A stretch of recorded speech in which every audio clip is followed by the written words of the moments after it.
Welcome to Unlock You with Dr. Shannon Crawford. And today we are starting a 3-part series with Dr. Grace Spencer, our newest clinical psychologist for Crawford Clinics.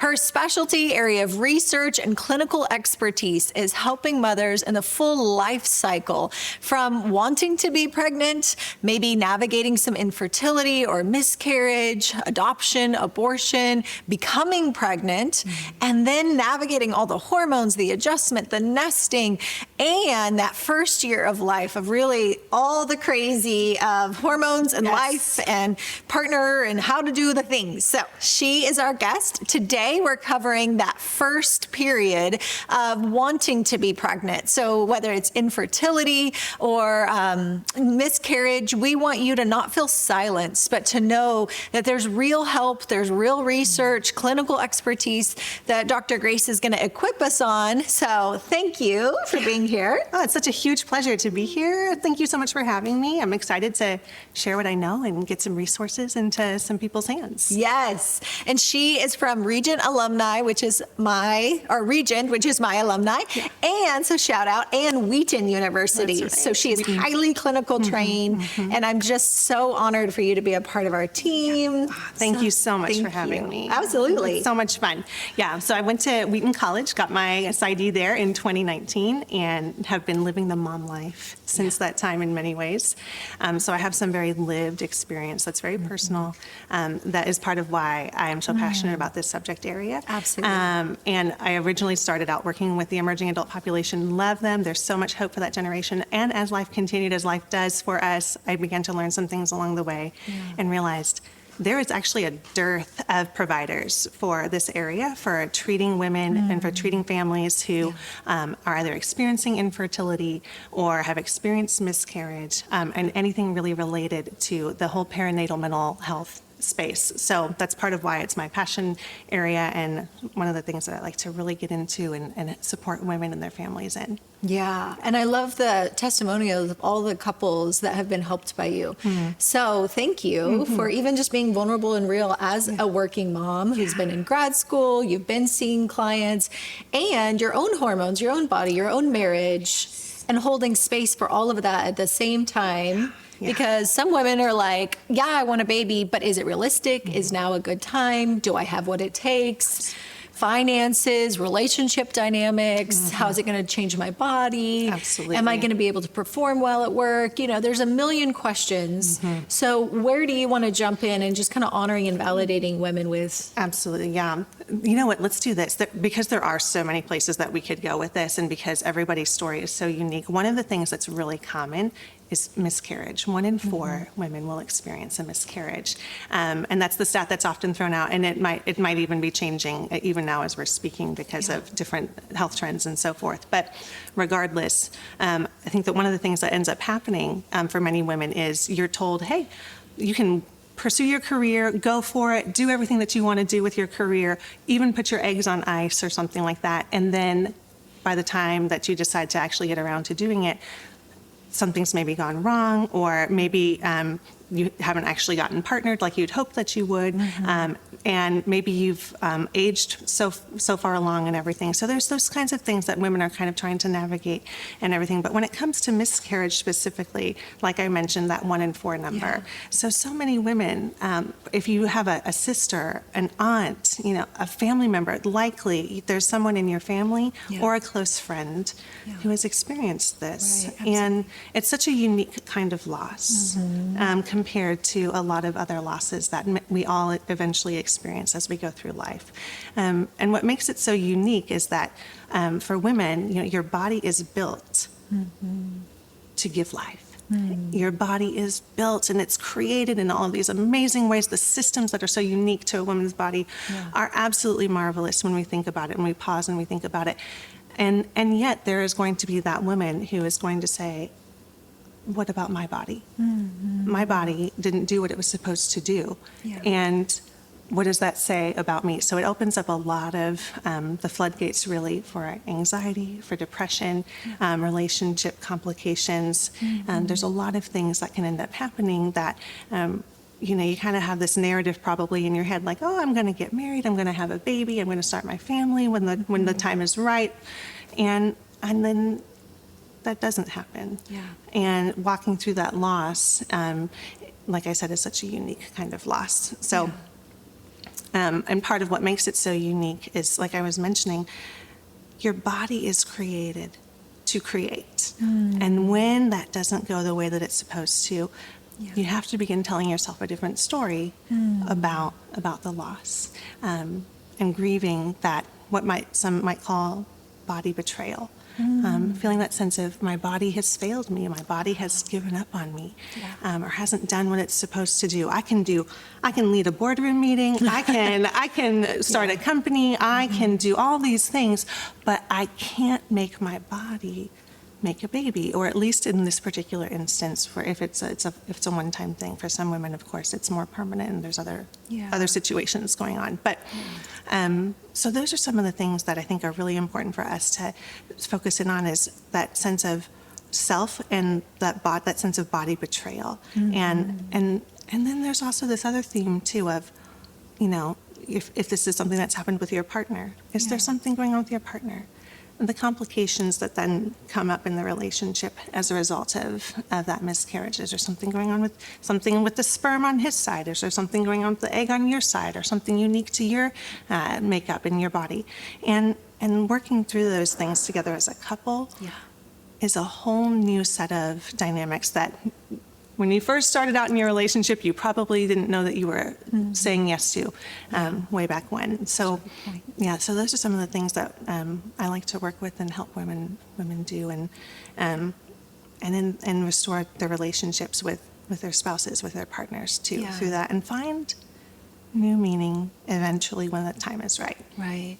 So I think if we even just go deeper on the betrayal of, man, I thought life was going to look a certain way. Yes. So whether you're single and wanting to be married and have babies and have a family, and there's just this hope deferred, this longing, and there's no moment of grief, right? Like, people surround you with a casserole if somebody passes away. Yes. But just that long suffering of waiting for a promise, waiting for a desire to be fulfilled. And so we wanted to do an episode around the delay, the heartache, and create space, validate, this is a very real experience, and there may not be a moment of loss in the case of long suffering, of just waiting. Maybe you've been married, maybe you've done in vitro, maybe you've done all the things, and it's why is it still not happening? So can you share some stories of just walking with people in that delay and that heartache and the redemption that can come? Absolutely. So this story, and then I'll share, I'll kind of meld a couple of things together here, but you might be familiar with the term sunshine baby. This is a new term that I've come into awareness of recently. So if you don't know, sunshine baby is that first baby that you have that, hey, everything works out great. And you kind of even naively go through pregnancy not realizing that, hey, things can go wrong. And so I remember working with one woman. Sunshine baby seemed like things were just fine, all was well. But then sadly, through the course of their experience in trying to conceive and have additional children, they had 5 miscarriages. Wow. One right after the other. Oh my gosh. And an incredible amount of loss. Yeah. 1 is shocking, 2 takes you to your knees, and then the subsequent ones after that, it's crumbling. It is absolutely crumbling. Yeah. It is crumbling. And so for this particular woman, there was a big question of what is wrong with me? What's wrong with my body? Why is my body failing me? And then this was also a crisis of faith for this particular woman as well. What does this say? Why would God give me 1 child, but then have all of these subsequent losses? What was that about? And so this is also, a real crisis of faith for many men and women. So one of the things that can be really helpful, though, when we're in these moments of honoring the grief, being very real about the loss, one of the things that can be really, really important is in those moments of recognizing the grief, honoring it when it comes up. I think is one of the most important things that we can do. Right. In those moments, it can be very tempting to self-indulge in something, to, whether it's your chocolate, your wine, whatever it might be. When we honor the grief and we give it its space, we give it its moment, we're honoring the process, we're honoring ourselves, we're honoring body, we're honoring relationship, we're honoring relationship in all ways, and we're letting that thing come to the surface, and when we are willing to look at it and notice it and observe it, just like I'm kind of looking at my hand right now. I'm turning my hand for those who are listening to audio, and I'm just noticing it. When we allow ourselves to notice the grief and sit with it and be in it, that's actually part of the healing journey. Sitting with. The sitting with and the not running away from it. So helping people do that, right? It might be really helpful for some individuals who are experiencing this kind of grief, and they might be experiencing an onslaught of depressive symptoms, and some of the thoughts that come along with depression can be not only crumbling, but you just feel like you're already in the dirt in some ways for some women. And so one of the things I found to be really helpful, especially if you've got a history of loss that then also can turn into trauma, right, over time. If we pause in those moments when we're feeling overcome and overwhelmed, if we can just harness that little bit of strength and connect a little bit with true self and notice the true voice of who we really are in those moments, you might be surprised by the amount of strength that's actually inside of you, right? And so that was the story for this woman that I'm mentioning. She was surprised by the amount of strength that she actually had inside of her. She said, I still believe that this is going to happen. I'm going to continue forward. And one of the things that she found herself doing was stopping those negative thoughts by pausing, noticing when she was getting that cascade of negative thinking. Some people call them ants, the automatic negative thoughts. And noticing that that's not her true voice, that wasn't her set of values. And in those moments, shifting and looking at something that reminded her, just even really gently, of something that's really important to her, and looking at her pictures of her other child, noticing that, well, there's one. And if there's one, there can be two. And so she had that hope. She noticed that hope, and in those moments, that's what she would do. She would look at that picture. We'd have her look at that picture, and that would connect her with what was most important to her once again. Fast forward, this particular couple happens to have 2 additional children. So now they have 3? Now they have 3. So sweet. But that's not everybody's story. Absolutely. That's not everybody's story, but that is this woman's story, and she, in spite of the crisis of faith, she was really willing to continue forward and keep trying. And I remember speaking with her about this, and she said, I don't know. I don't really understand why I want to keep trying, but there's something in me that just says I can't give up. Now, that's not true for everybody, but for this woman, it really was. And so she was able to train her mind and able to reconnect with what was most important to her in those moments when she was really feeling that onslaught, to then move forward and hope. I love that. And one of our dear friends is Moms in the Making. And so if you're in a season of either hope deferred, of wanting a child, or going through miscarriage, they're an amazing community. So I have another episode with Caroline Harries, who is the founder. I don't benefit in any way by telling you this. She's just a dear friend, because the silence that a lot of women go through is really painful, and it's very isolating because, again, you're just holding this grief and trying to carry on with your day-to-day life. Absolutely. And then people can be like, hey, how's that going? And they ask polite questions, and they're trying to be nice, but your heart is just like breaking, and you're like the reminder and holding all of this inside and still trying to take care of a spouse or a home or a job or any other responsibilities. So please do not isolate. The number one is obviously getting in community with people who understand. So shout out to our friend at Moms in the Making. It's an online community. They also have in-person conferences. And again, you can look at that episode. We'll have a link in the description. And then for Dr. Grace, when you have seen people maybe get a little bit anxious, right? And so a lot of times anxiety is the unconscious defense to hold down everything that's trying to surface. So it's like the whack-a-mole effect. And so internally, then we displace our internal emotion of grief, sorrow, sadness, anger at God, anger at your spouse, like unconsciously going, well, maybe it's your fault, you know, and then we can get pitted against each other, but you're trying to play nice on the outside. There's a million things not being said. And then sex becomes a function of pregnancy versus intimacy. And so then that breaks down the relationship, puts a ton of added pressure, and even some performance issues in some cases when it literally just becomes about making a baby. Versus being in love. And so in those seasons, for many people, then they start to anxiously control their outside world. Absolutely. Right? So we might become a little more obsessive compulsive, perfectionistic, micromanaging. Other people might be getting a little bit driven crazy by the need to control the outside world.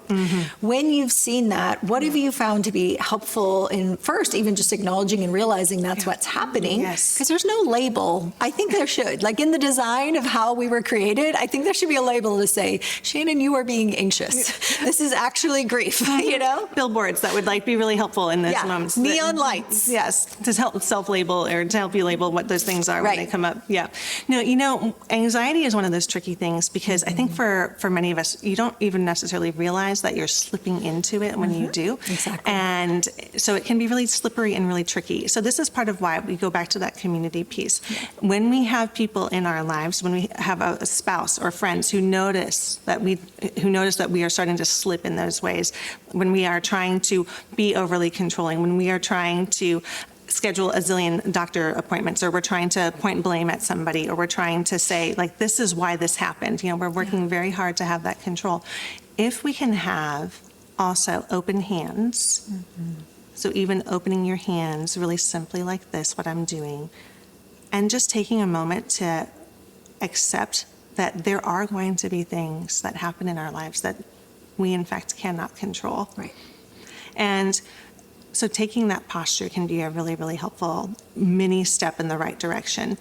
At the same time, listening to the voices of the people around you who you've intentionally put in your life, or who that you are hopefully gathering to be in your life, to give you that feedback that, hey, something here is off. We're not quite where we need to be in terms of you're not quite yourself. I'm noticing. You have a friend, have your spouse, have a sister, have a sibling, maybe it's a parent in your life, somebody that you can get that feedback from, that you're willing to say, oh, you know what? I am starting to get a little bit overly controlling here, or I am noticing that my mind is starting to have some of these obsessive compulsive thoughts and behaviors happening internally. We have the rumination, that tendency to be really hyper-focused on a particular aspect of the process, whatever it is. And, you know, maybe that's, you know, if you're in a situation with, if you're doing IVF, for example, if you're trying to be really, really intentional with like connecting with the doctor on a frequent basis and getting feedback from them that everything's okay. If you're finding yourself doing things like that, those are times when you might look to some of the people in your community, some of the people who are in your support area, to give you that feedback that hey, maybe we need a little bit more support than what you're receiving right now, so that we can help you move through this season a little bit more graciously with yourself and with others. Because that voice of anxiety, that voice of fear underneath all of that can drive us hard.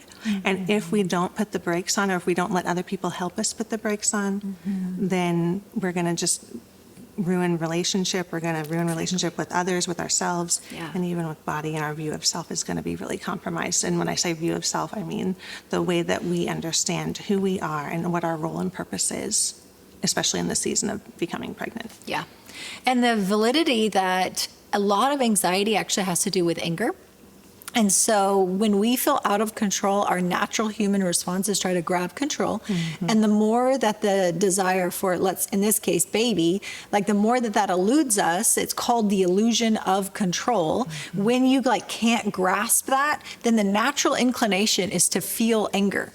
But most of us are conditioned to not feel anger because we're nice, we're polite, we're good girls, you know. So we don't have anger, but then you do have anger, and everybody else can be getting that, and we have a blind spot to it. Absolutely. And the crazy thing is anger can spike your cortisol. Cortisol is a stress hormone. Hormones are required to be stable and in a healthy, good space for reproduction. For a baby, right? Baby making. So in order for that to happen, we need to be aware of, hey, am I denying anything inside? Am I protesting too much that I'm fine, it's okay, or I'm obsessed so much on trying to control the situation, either the making of the baby and or another area of life. A lot of spouses will describe the feeling of like, oh my gosh, my spouse has become like a dictator. Like, what is happening? They're micromanaging my life.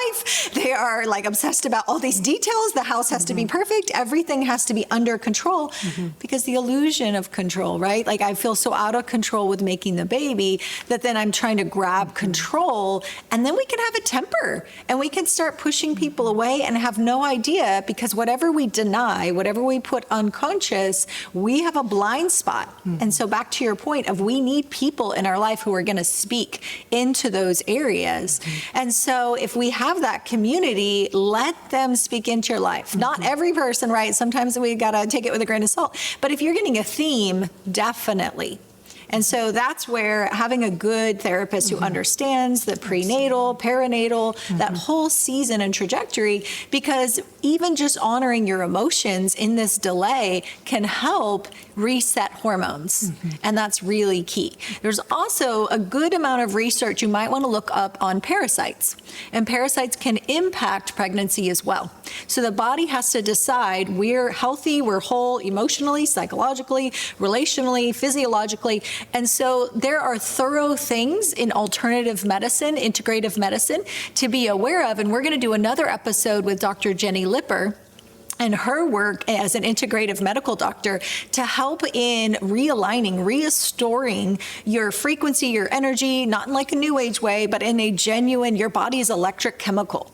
And if there are parasites or there's other things that we don't think of as Americans, that it could just be throwing off the balance and the body saying, oh, it's not safe to give birth right now. And so we want to be thorough on the psychological side. Absolutely. Dr. Spencer, you're phenomenal. You do great work. And then also on the physical side. So at Crawford Clinics, if there's ever a moment that you're like, I don't know if I need that, but I want to prevent. I don't want to go through a bunch of heartache. I want to be thorough. I want allies to walk with me, to walk with your marriage. We also do couples counseling. Yep, we sure do. Especially in this season, please protect your relationship, because the goal of just having a baby can become such an obsession that we don't realize we're driving all those other relationships away. And there's family therapy, and then the child in your life, if you have one, might also be going through grief with getting excited, and if there's a miscarriage. So don't overlook that factor as well, that the kiddos are in that environment, and we might have some blind spots that they may need some grief counseling to work on as well. So our next episode, we're going to jump in and talk about now that we are pregnant. And so thanks, guys, and be sure to subscribe so you're notified for when that next episode is released. Bye.